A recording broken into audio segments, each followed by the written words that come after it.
Hello. Hi, Russell. Hi. No, I can't be the companion, I've told you. It's the Doctor or nothing. I'm not getting in... Surprise! Oh! That is so kind. No way. Happy 62nd birthday. What? To Doctor Who. Happy Doctor Who Day, everybody. Oh yeah, Doctor Who Day. I knew that.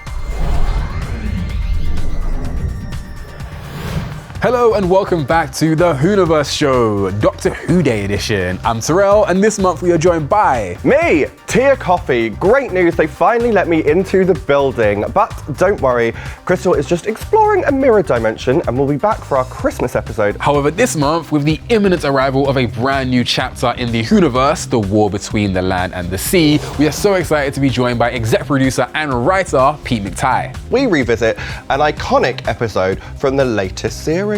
Tia gets to test her knowledge and see if she can get her name on the scoreboard for Prop of the Month. And we're joined by author Esmie Jikiemi-Pearson to tell us all about the next 15th Doctor story and the mysterious circuit breaker. Ooh. Now it's the moment we've all been waiting for. We are joined by one of the writers and executive producer of The War Between the Land and the Sea, Pete McTighe. Welcome back Thank to the you. Whoniverse Show. Thanks for inviting me into your lovely home. Thank you. This is our living room. Yeah. I love it. It's actually always like I want to live here. Can I move in? You can. Yeah. Amazing. It's a little pull-out sofa bed. Yeah, good. Underneath I'm here. Now I have to ask the big question: what is The War Between about? First and foremost, it's an epic, spectacular adventure show, but it's also a political thriller. It's got amazing cliffhangers. It's got romance and thrills and shocks and reveals.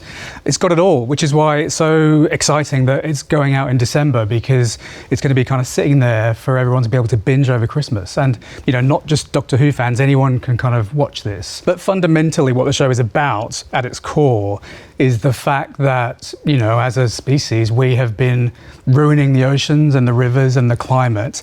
And this show poses questions about that. And that's kind of the inciting incident for the show, really. And then thousands of angry monsters turn up, which is always a good thing. So you mentioned that there's a lot of Doctor Who fans that won't want to watch the show, but also new fans can watch it too. Yeah. So I assume that means you don't need to kind of go back and do some Doctor Who homework to get No homework required. You can absolutely just watch this show from the off and not know anything about Doctor Who. Of course, everyone watching this show is going to be a massive Doctor Who fan, and you're going to get extra layers. There's lots of little Easter eggs in there for Doctor Who fans, but for anyone who's not and is new to the world of Doctor Who, this is a really great jumping on point because it's brand new characters, brand new story, and a hell of a ride, so yeah. So, like, how did the show come about and how did you get involved with it? So, genius Russell T Davies, it's his idea, he created the show, and I had just delivered my first draft of Lucky Day, my most recent Doctor Who episode, and I had a message which said, we loved the script, we're sending you something else, can you have a look, and then can we get on a call and have a chat about it? And I'd heard whispers that there was a spin-off happening, and sure enough, that's what landed in my inbox, episode 1 of The War Between. So Russell had written, before the Star Beast actually, he'd written this first episode, and it was the most incredible, ambitious, exciting show I'd read, and so by kind of page 3 I was like, yes, I'm in. And then I was kind of on board from that point. So actually I wrote scenes from I wrote some of the script for The War Between sitting on the unit set behind one of those desks. During takes of Lucky Day, I was tapping away on my scripts. But this is a Doctor Who adventure written on a Doctor Who set, which is cool. Well, you mentioned that there's going to be tons of Easter eggs in the show. A lot of characters are going to be returning in the show as well, from what we've seen. Yeah. And some returning actors, not necessarily playing their characters. What's it been like working with this brand new and returning cast? Oh, I could give you a 10-minute monologue on every one of them, but it's been a dream. It's been a really special show, actually. Not just the cast, but the crew as well. Just the kind of camaraderie of this show has been like nothing else I've ever experienced before, and a lot of it has to do with the cast and the actors. There's a tone that is set for the show, for behind the scenes on a show, by your lead kind of 2 or 3 actors usually. And so when you've got people like Russell and Gugu and Gemma there, then you're kind of winning already. Like Russell Tovey is always prepared, always just very inquisitive and interested in the story and the script. And really respectful of people, really funny, like great fun to be around, and just a lovely human being. And Gugu is like that as well, even though she's covered in prosthetics all day. She's so patient and so brilliant and committed.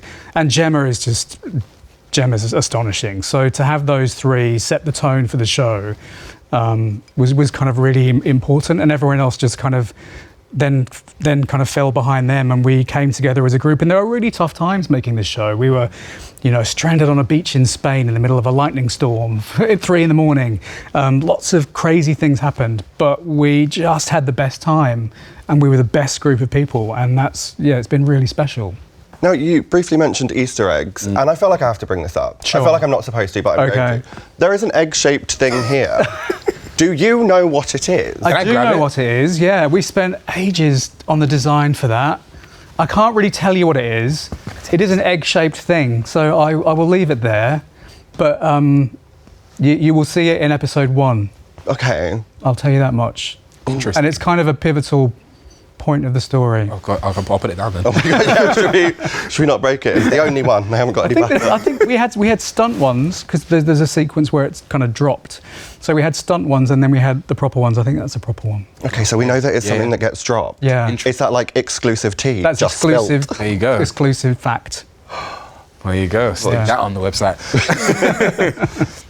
Now, you've written for this show, but you've also written for several other episodes of Doctor Who before. I mean, tell me about your experience just working on some of those episodes and then leading into this one. It's literally been my dream job since I was 5 years old. And who gets to do that? And who gets to keep doing it? Like, I'm so lucky and so grateful and so happy, and I just want to keep doing it. It's the best job ever. Doctor Who taught me to read, really. Like, my grandmother bought me an old Target paperback of Doctor Who and the Abominable Snowmen, it was, and that was the first kind of adult book that I ever kind of had, and learnt to read that, and my first memories of television are Daleks bursting through a wall opposite Tom Baker in 1979 when I was tiny. So my whole life I've just been a massive fan, so to be doing this now feels insane but also correct in some weird way. It's like I've manifested it, but yeah, I'm just very grateful. Are there any of those sort of like early episodes that you watched when you were younger that have like influenced the way you write it now? Definitely, yeah. I mean, if you look at Kerblam, you can probably see, if you've seen The Robots of Death, which is a Tom Baker story, you can probably see the influence of that in that. And I think when you're a massive Doctor Who fan like I am, like Russell is, I think it's in your blood, and so you see everything through this kind of Doctor Who lens. So I think all of it has influenced my writing more than anything else, really. And Kate's back. Kate's back. Icon. Yeah. Stewart, icon. Yeah. So with UNIT at the forefront of this show, with Kate at the forefront of this show, what kind of new challenges are they going to be facing? This is a whole new level for them because the Doctor's not around. And that's actually what was really exciting about writing this show, and what was also really exciting about writing Lucky Day is, I love writing the Doctor. Obviously the Doctor's the star of the show, but it's also really exciting when he's not around, because then everything else is so much more dangerous. Everyone's in so much more danger, and for UNIT, particularly this time, the Doctor is not around, the Doctor is not in this show, and so they have a massive worldwide crisis, and what do? How do they cope? And in Lucky Day, you saw Kate pushed to some extremes at the end of that episode, in the way that she'd kind of dealt with Conrad, and that was really exciting for me to kind of lean into that dangerous, unpredictable side of Kate. And we really capitalise on that in The War Between and take it further. So when I was doing the last few kind of polishes on the script to shoot Lucky Day, by that time I'd already started writing this. So I kind of knew where we were heading, and I wanted to lay a few little breadcrumbs about where we were going. So I was able to beef up Kate's kind of attitude a bit and see her push to her limits, so that, I knew we were going even further with her in The War Between, and we do. She has an incredible journey in The War Between. Goes through some crazy and devastating events, and yeah, Gemma's just phenomenal at all of that stuff. It was a joy to see. I'd love to talk to you more about it when you've seen it, and we can talk in depth, because it's so hard to talk about without big spoilers. But we'll revisit it once it drops. Yeah. That's fine, you can talk about the big spoilers if you like, my love. Don't hold back. Do you know what? Give me a second. Talk amongst yourselves. Listen, I've got this whole thing. I want to get her, Kate, icon, right? Yeah. I want to get her on the TARDIS. So can you like make that happen in future? Can you envision a story with Kate on the TARDIS, going off world, having a camp time? Absolutely can. Yeah. Okay. Yeah. If I ever get to do that in the future, I'll be calling you for sure. Excellent. It will happen. Gorgeous, right? You can have it. Just a little writing credit. Sure. Story by. Yeah. Well, we're all down to get to know some of these new characters. What can you tell us about Barclay? So Barclay is an everyman, really. He's just an ordinary bloke. He works for UNIT, but he's not on the front line. He works in an office. He's not up the top of UNIT Tower with Kate. He's on floor 6, booking in transport, doing officey things. He's a very ordinary man. He has an ex-wife and a teenage child. And it's just an everyday, ordinary bloke. But then one day, he's dragged forcibly into this extraordinary event that happens, and his life changes forever. And he goes on the most incredible journey, the most extreme journey, where we meet him in episode 1 to where we leave him at the end. It's an incredible character journey for him. Okay, and then what about Salt? So Salt, again, can't tell you too much, but Salt is a proud, noble representative of the world under the ocean, and it is a world. She is Homo amphibia. So she is a race of creatures that live under the sea that are very closely related to Homo aqua, who are the traditional sea devils, but she is a slightly different species. Will she go on to form an 80s hip-hop duo with Pepper? She definitely should. Okay. I would want to see that. Yeah, I mean, musical episodes, yeah, has happened. God, why has no one thought of that? No, we can bring that back in. We can. We're just workshopping today. That's what's happening. I'm loving it. The Sea Devils have had a little bit of a makeover. They have. A little bit of a zhuzh. They have. What is it like being part of the redesign of a classic sort of Doctor Who character, and what have you kept from the past and brought into the present? Oh, it's great fun to be able to sit in meetings and talk about Sea Devils for 3 hours. It's the best. So the redesign was done by Painting Practice, which is a digital art company that are based at Bad Wolf, and they, kind of led by Joel Collins, our exec producer, produced these amazing kind of concept art designs, which you'll hopefully get to see sometime, of the new Homo Aqua, and they looked incredible. And then Millennium Effects then fabricated those suits, and then from the original design, we wanted to keep. Russell was really particular about wanting to keep the fins and the beak, because they're the kind of iconic. Yeah. Factors of that monster. So they were the main things that we kept. And then with Salt obviously looks a bit different. So that was kind of a collaboration between some Painting Practice designs, our costume designer, Rachel, and Millennium all kind of contributed designs for Salt. So it was very much a collaboration. But yeah, we had brilliant meetings where they'd come in with 6 kind of Sea Devil heads painted in different colours with slightly different features, and we'd all kind of talk about the pros and cons of each, and that's a good day at work. Yeah. Great day at work. I love that. You have to be serious, but it's still sort of play, isn't it? It's fun. It's great. So they were some of the best times. Do we learn a lot more about the sort of inner workings of UNIT through this as well? Like you mentioned, floor 6. Are there more? I just made up floor 6. We don't see floor 6. It's canon now, you said. But we do see a very different environment for UNIT. So we talked about using the UNIT Tower control room standing set that is there for Doctor Who. We talked about using that in the show, but actually we decided to go with something different, a different style of control room, because the UNIT are they still have the tower, of course, but what's happening in the show is happening largely at a different location. So we built a new style control room there, which we felt was more in keeping with the show. That UNIT set, which is magnificent, is quite sci-fi and quite Doctor Who, whereas this show feels a little bit more real world grounded, and we wanted to kind of keep that feel with the UNIT environment. So it's a bit of a different look, but we've got, obviously, Kate is back, Shirley's back, who's brilliant. It's great to see her. Colonel Ibrahim, of course, is back. Love him. And there's a whole bunch of new UNIT people, new characters as well, who you'll get to meet within the course of the show as well. General Pierce now works for UNIT. He was in Torchwood Children of Earth. He's back. So there's a lot of connections within the Whoniverse. Yeah. Okay, well, we know that salt is not going to be a part of Salt and Pepper in this show, but music is still a very important part of the Whoniverse in general. Can you tell me what it was like working with Lorne Balfe? Oh my God, Lorne Balfe is amazing. So he's a world famous composer. He's done like Mission Impossible films. Like, it's crazy that we have him. He's amazing. And the best thing about Lorne Balfe, there's many good things, but the best thing is you go to his house to listen to the demos and watch stuff back, and you go to his house, and under his house is this kind of James Bond villain lair where his sound studio is, and it's just the best to like go down into this kind of bunker and listen to all of the music for the first time, and it's just incredible. The score is so good. I'm hoping that everyone gets to, it gets released properly and everyone gets to buy it, because it's astonishing. I've listened to it all the time. And the best musical thing about the show is there's a special little additional music treat at the end of episode 5. I can't tell you what it is yet, but you'll know it when you hear it. And it's one of my career highlights that we got this little thing to happen at the end of episode 5. It's the best. Intriguing. I hope we do get a release of that. We love a soundtrack release in this fandom. I'm sure I'll be pushing for it. Excellent. Sure. We'll make it happen. Yeah. Okay, I'm going to put you on the spot. Can you give me 3 words just to sum up the series as a whole? Wow. Emotional. Okay. It's very emotional. Mm-hmm. Exciting. Oh. It's like a roller coaster, this show, with some of the best cliffhangers. And epic. There you go. They're my 3 words. I like epic. I like epic. And I'll give you 2 more from me personally. Career highlight.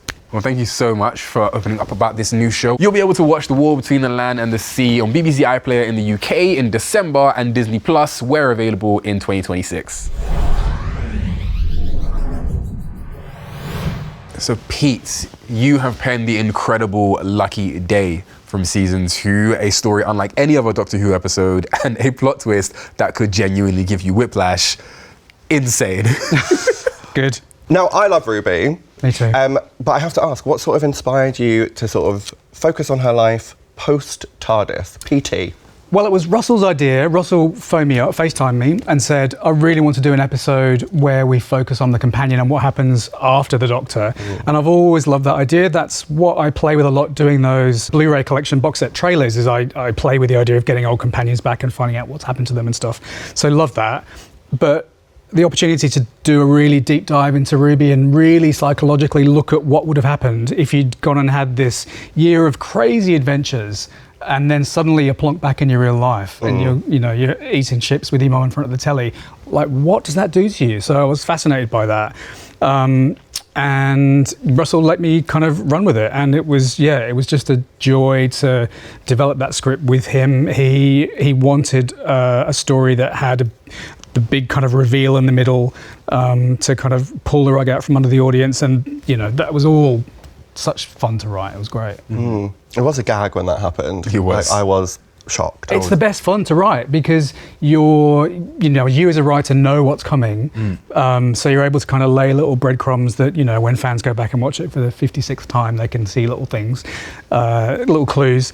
But you're kind of almost writing 2 versions of the same character. You're writing Conrad pre-reveal and then post-reveal. And as long as you've got an actor who can kind of carry that and do that twist, and we did, because Jonah was amazing, then it really kind of works. But it was such a thrill sitting at the computer, kind of writing that scene and working the way up to the reveal, knowing what was about to happen. And then that huge kind of turn, the second half of the episode is such a different, almost like an episode in itself. And that's just great fun. You never really get to do that on any other TV show. I love just imagining you at the computer doing like an evil laugh. I was, You never see it coming. Yeah, I was. Did you get to witness anyone sort of experiencing that plot twist for the very first time? I did, yeah. So the night it went out, I watched it with my partner and his parents, who were over from Australia, hilariously, and their reaction was gold, because I hadn't told him or them anything about the episode, so that was lovely. But the kind of biggest and best reaction was actually the read-through that we had for the episode a few weeks before we started shooting. So loads of people in that room.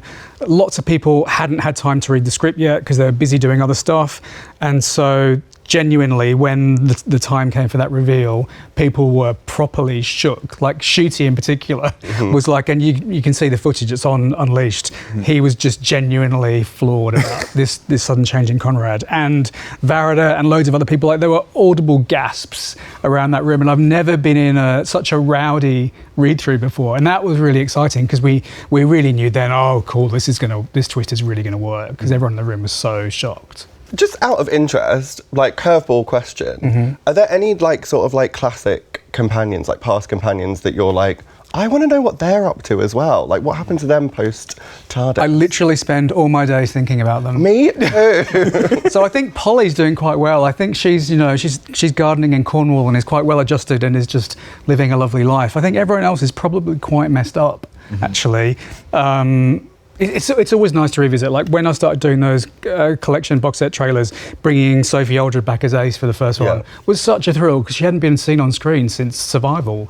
So to do that was brilliant. And then to bring like Leela back and see her in the middle of the Time War, and Tegan, to see Tegan on screen in Power of the Doctor.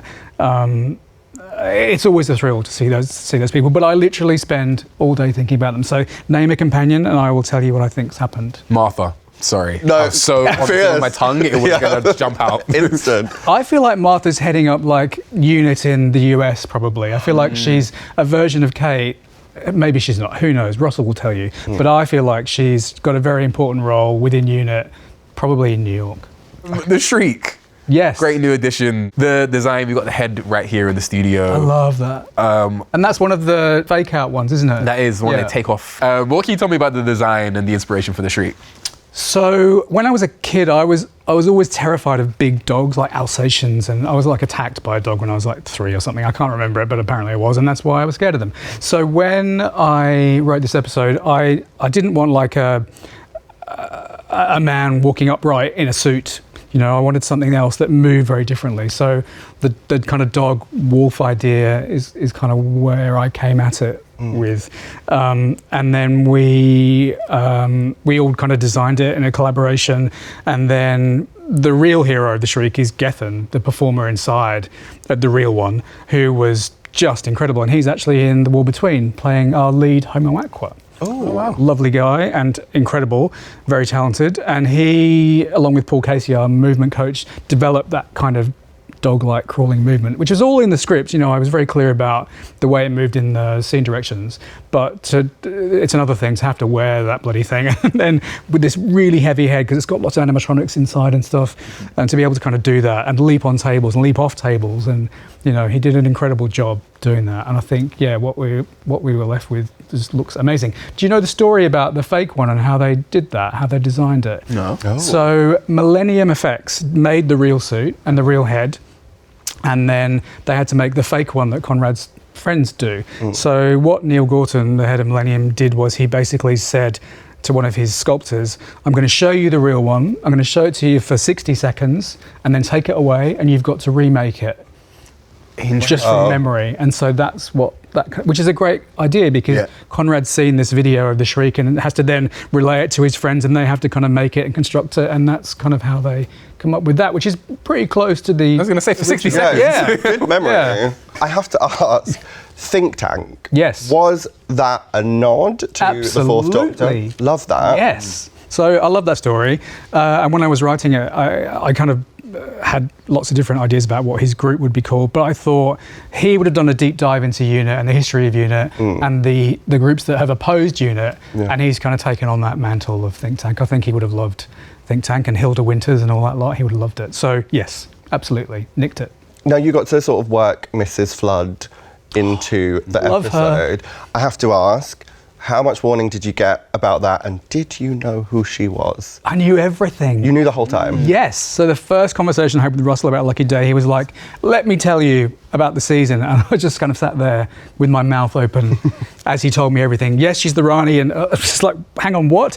So my head was kind of spinning, and then I went away and forgot about that. So one moment we were shooting the Trinity Wells scenes from Lucky Day, and Russell was in the studio that day. I was on set for every day of Lucky Day. He came in and wanted to go and meet Lachelle, who plays Trinity, and say hi. So we were kind of sitting, watching them set up for Trinity Worlds, and he said, do you want to know about the finale? Because I've just figured out what I'm going to do in the two-part finale, and do you want me to tell you a story? I was like, yes.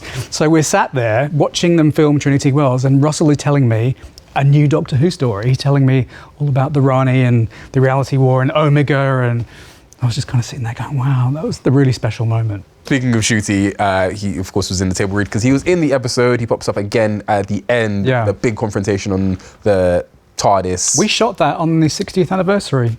That scene. What an amazing thing. Sitting on the TARDIS on the 60th anniversary, watching them shoot a scene from my episode, it was mind-blowing. And we had cake, TARDIS cake. This is like the anniversary of your anniversary, because that was on the anniversary and this is the anniversary. This is also the anniversary. Wow. Look at that. Meant to be. Full circle. But tell me about the shooting of the episode. I mean, Ncuti gives honestly, I didn't see it coming, quite a terrifying performance towards Jonah, who equally kind of came back because two big dogs in the room. Tell me how that went. You know, the Doctor has been severe ever since William Hartnell nearly caved someone's head in with a rock back in 1964. Nice. So Tom Baker was punching people. The Doctor is always kind of pushed to their limits, and I think it's important because otherwise the character becomes really stagnant. And there's that old kind of quote of Terence Dicks that the Doctor's never cruel or cowardly, and that's fine and that's true, but you have to bump the Doctor up against that mantra sometimes to test him and to see kind of what happens. And this was one of those times. And yes, he is cruel to Conrad in that moment because Conrad has done so much. Conrad has basically undermined the whole of UNIT. He's done terrible things to Ruby and to Kate, to loads of people. He's nearly caused someone's death. So, there's a lot to be angry about. And as a writer in that moment, you're inhabiting those characters. I was inhabiting the Doctor in that moment. And I was really angry about Conrad. And someone needed to say that stuff to him. And it was a joy to shoot because just having those two actors opposite each other was fantastic. And just then the moment where Conrad's just like, whatever, it's just great. And then the kind of click of the Doctor's fingers. I loved all of that. I'm really proud of that scene. I think it's one of my favourite things I've ever written. Yeah, I like it as well because it's a lot of what I want to say to people on various social media platforms all the time. Click your fingers and let them be gone. Make sure you do it with the orange TARDIS lighting. So it adds all the drag. My favourite light. So the lighting for that, I said, I think it was in the script. I said I wanted the lighting to be like the TARDIS in Enlightenment, which is a story from 1983, getting very deep dive obscure here, where there's low kind of orangey lighting in the TARDIS, and I wanted that mood for that confrontation. It didn't feel right for that big confrontation to take place in a really bright, overlit kind of environment. I wanted it to feel a bit more intimate and moody. And then for the Doctor to be in that amazing white, almost angelic costume against that, just looks so cool. It was great. Pete, thank you so much for joining us. Pleasure. Chatting about War Between and Lucky Day. It's been great to have you. Okay, Tia, this is a part of the show we take very seriously, very important. Okay, pop off, tell me more. All right, so this is prop of the month. Underneath this blanket, we've got a prop from Doctor Who across its 60-year history. Through just looking at it, you're gonna have to figure out what is underneath. You can do it. There is 90 seconds on the board. Currently, the scores are tied up between myself and Crystal D, so this is your chance to get on that scoreboard. How are we feeling? Great, you've added a timer just to add more pressure. Yeah. I love that. Thank you, very friendly. We're a new show, we grow each episode and we make it harder as we go. Learning and growing together. That sounds like Doctor Who to me. Okay, are we ready? No. Yes. Well, okay, yes. Go in anyway. All right, in 3, 2, 1, start guessing. Okay, it is a prop that is covered in a cloth, that much I can tell you. It appears to have a peak.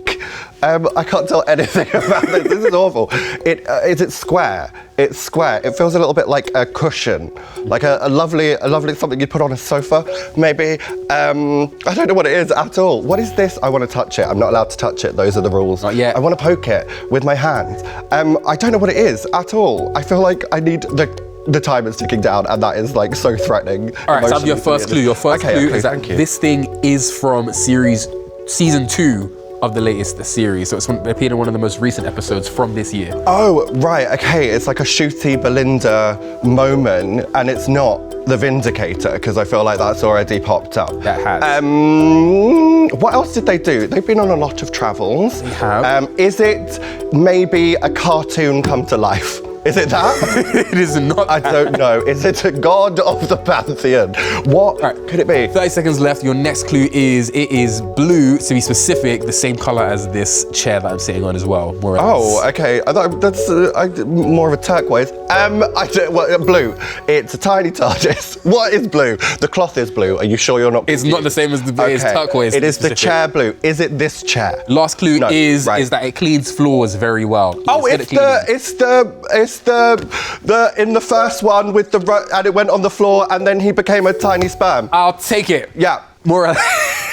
I'll take it. The little Hoover thing. Let's reveal it. The little Hoover thing. You're talking about Scoot from Robot Revolution, I believe. That's her name. Let's reveal it. 3, 2, 1. Ah. There it is. Adorable.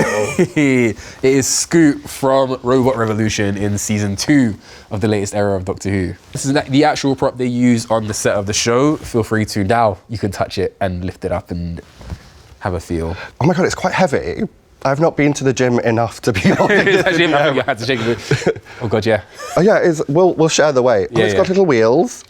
Oh my God, gorgeous. So it did actually wheel about on set, as most Doctor Who props tend to do. Oh my God, it's like proper mechanical. I know. It's noises. I like that it's got like that retro futuristic vibe, but this feels non-functional. It is non-functional, but yes, retro-futuristic. The design was based partially on the old retro home appliances that you'd see back in, like, I want to say 50s and 60s. Scoot is based on, well, he's taken influence from a lot of different things. The creators said that they've took inspiration from, you know, R2-D2 from Star Wars, a lot of the mouse droids in that universe. It also takes influence from Johnny 5, BB-8, Wally. You can see a lot of inspirations in the creature. Everyone loves a nice futuristic robot pet. Yeah, but it doesn't work. That's a shame.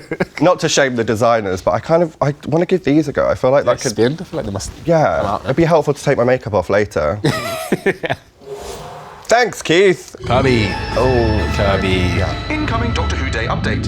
The TARDIS materialises at Stonehenge. Yes, that's right. One iconic British institution joins forces with another as the TARDIS turns up at Stonehenge, and a few lucky fans have popped down to see it. I heard that the TARDIS was coming, and I've been a Who fan for a very, very long time. I couldn't pass up the opportunity of seeing this iconic thing next to that iconic thing. It's very cool to see the TARDIS in real life. We knew that the TARDIS was going to be here, and it's a perfect opportunity to come and see it. So it's actually my dad's birthday, but I saw that the TARDIS was coming here to Stonehenge, so I thought it'd be a nice day out if we came and saw the TARDIS, sort of all my childhood, and it's continued onwards into adulthood. I've been part of it since the age of 9 and just absolutely love it. I was there at the first one.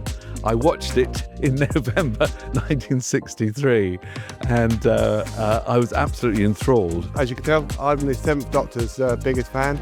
I grew up in the 80s, and his Doctor was the modern template for modern Who, and I just think that Doctor Who just shows love and appreciation for all and everyone.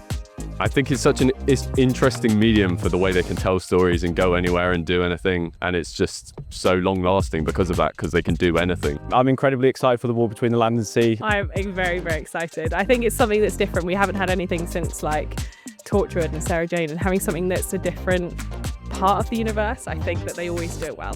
I think Doctor Who fans embrace Kate Lethbridge-Stewart because she's such a powerful individual. She's fearless and a huge part of, if I'm honest, women in like any leadership role is massive for me personally. So seeing someone like that who's on TV and iconic, yeah, absolutely. I think she's great. She's formidable. To all Doctor Who fans throughout the universe, a happy Doctor Who Day. Happy Doctor Who Day. Happy Doctor Who Day. Have a happy Doctor Who Day. Attention, the new 15th Doctor book, The Moon Cruise, has arrived. Author Esmie Jikiemi-Pearson, transmat to studio, imminent.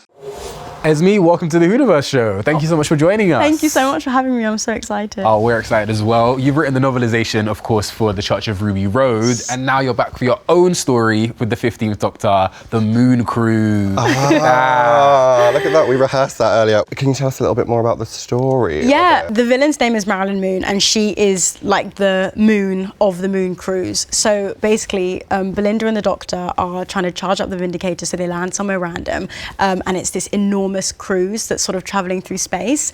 And at first they get there and Belinda's doing her sort of, her classic, I just want, let's just get in, get out and go home.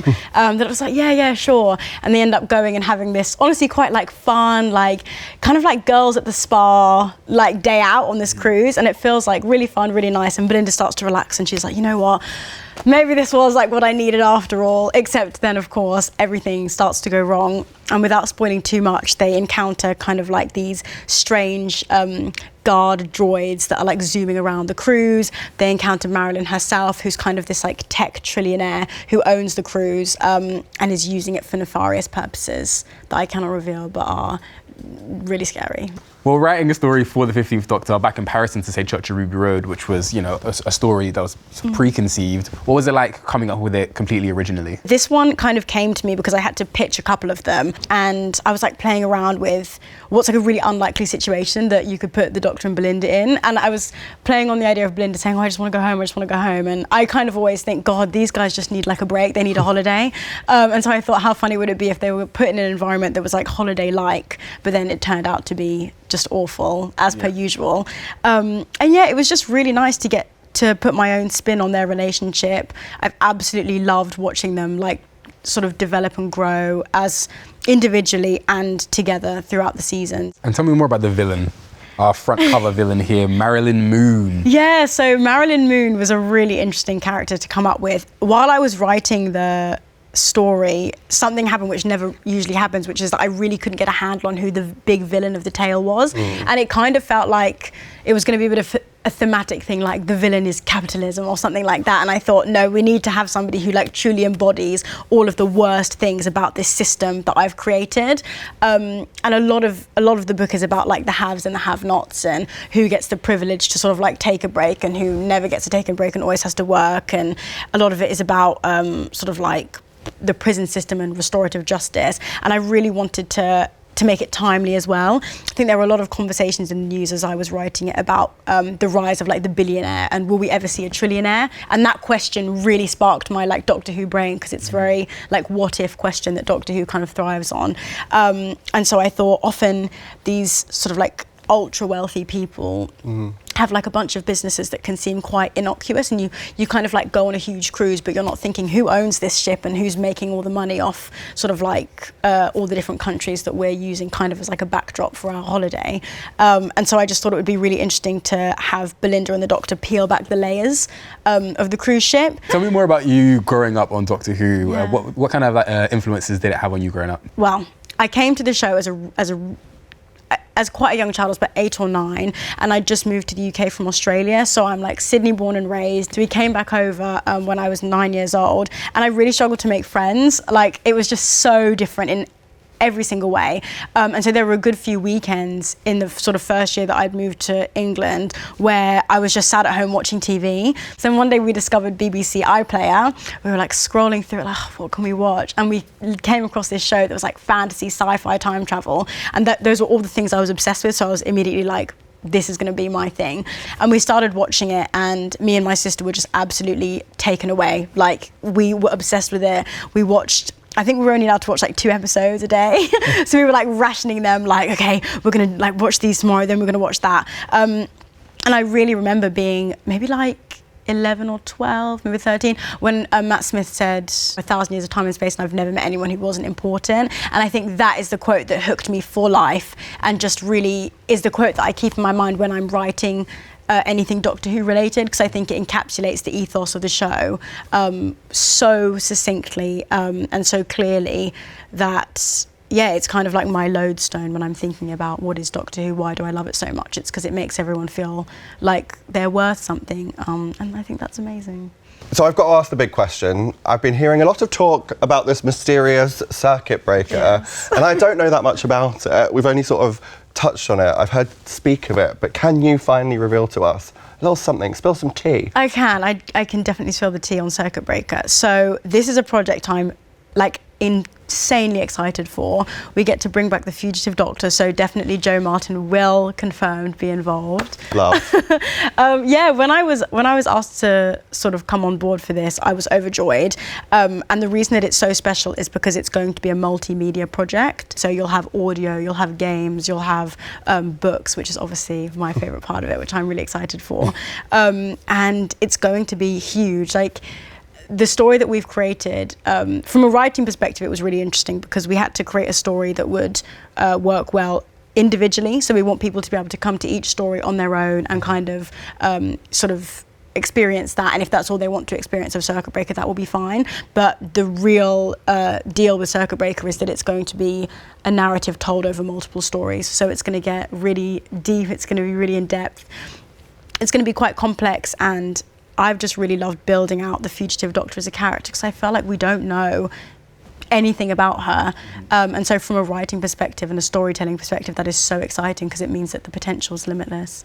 Wait, that's such a gag though, because you're now creating like the canon of the fugitive Doctor from your brain. Like, that's wild. I mean, I tried not to feel too much pressure because, as I said, like, writing Doctor Who really does come naturally to me, and especially with the fugitive Doctor, she's got such a dark past and she has a lot of trauma there, and from everything that we've seen of her on screen, she can be really closed off, but you get these flashes of vulnerability, and that was what we wanted to really delve down deep into. If she was given the chance to be in a community, if she was given the chance to perhaps come into unit and work with some characters that we know and love, like, who would she become? Would she even get on with them? One of the funnest parts about writing it was thinking, like, who is she going to absolutely hate and who is she going to clash with, the characters that we already know. Don't want to give too much away, but yeah, it's not all love when she gets to unit, and it's a real journey for her figuring out, if I'm always the person who's running away, what could it be that finally makes me stay somewhere? What am I running towards? What's fueling her deep down? And yeah, like, what kind of Doctor does she want to be is kind of the question we're asking. It feels really lovely. It feels like a dream come true, and it's something that I'll never take for granted. I'll always just be so grateful that I got to, in the tiniest way, leave like a little fingerprint in the Doctor Who universe. Oh, honestly, thank you so much for joining us. Thank you for having me. It's been a gorgeous chat. The Moon Cruise is available now wherever you get your lovely books. And Circuit Breaker, well, it's coming in 2026, isn't it? Ooh. Now it's time for my favourite part, which is looking across the Whoniverse to see what all you lovely lot have been up to. Let's take a look at our first one. Ooh. Oh. It's looking like a Shriek. Twinning. There he is. Love that. That's actually me. I'm going to take all this makeup off.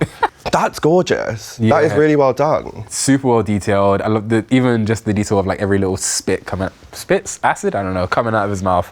Just phlegm flying out of dramatic anger. Yeah. I like the sort of like tonal way that it's been done as well. Yeah, very much. All right, shall we look at the next one? Ooh. Okay, we've got a pencil drawing of Ruby Sunday bang in the middle. Oh, I like it. I think that's a Shriek claw mark going through it as well. I'm a sucker for a good like hand-drawn sketch. Oh yeah. So detailed. It's gorgeous. Millie is so stunning. I'm just obsessed. Yeah. Even though this is her in pencil form, I'm staring and I'm like, how are you so pretty? I think that's a Shriek claw hand thing behind her head as well. It's a metaphor. Yes, it's always got a hold on her. She put us in the show. we'll write an episode with that kind of. Yeah. There we go. Do that. Oh. Okay. It's like an amalgamation poster. Yeah, it's giving like full like Hollywood movie poster drama. Yeah. And I love that. Yes. It also was like, the Liars, the Unite Liars thing. I feel like it's almost like an in-universe poster, right? Like it's the Conrad supporters. Yeah, it's like just, all, slate unit. All that like fuss that Conrad kicked up with his people, causing all that mistrust. Yeah. I feel like this is like a really good representation of that. Okay, Gorge, this is my vibe. This is like a makeup transformation. Yes, but into what? Black Teeth was a bold start. That could be a few things. It's probably like a Doctor Who monster. Oh, that like putty stuff. Oh, we're getting rid of the lips. I want to say flesh, no? Maybe it's like... No, I think we're going Waters of Mars, because it's kind of crackly. Okay, that's a good call. Yeah, okay, yeah, definitely. Yeah. That is a good call. Terrifying. Yeah. But great episode. Very good episode. Very high up on my rewatch list. It's high up on my scariest Doctor Who villain creatures. Yeah, these things have freaked me out. For sure. So vividly being terrified of these things. And an important reminder to stay hydrated. True. Which we should all bear in mind. Yes, especially during these the cold winter months, we're all looking a bit like this. Yeah, very true. She looks great. That was really good. Yeah, I mean, they really committed to the makeup. Yeah. That's a lot. Love it. Love a bleach brow as well. And that brings us to the end of another month of the Whoniverse Show, and a happy 62nd birthday to the Whoniverse. Now, can we finally eat this cake now? Thanks to everyone we've had on the show this month, and keep your eyes on the Doctor Who Instagram for your chance to submit questions to future guests. What would you ask the Doctor if you ever got the chance to meet them? I would kindly ask that they don't forget to subscribe to the official Doctor Who YouTube channel.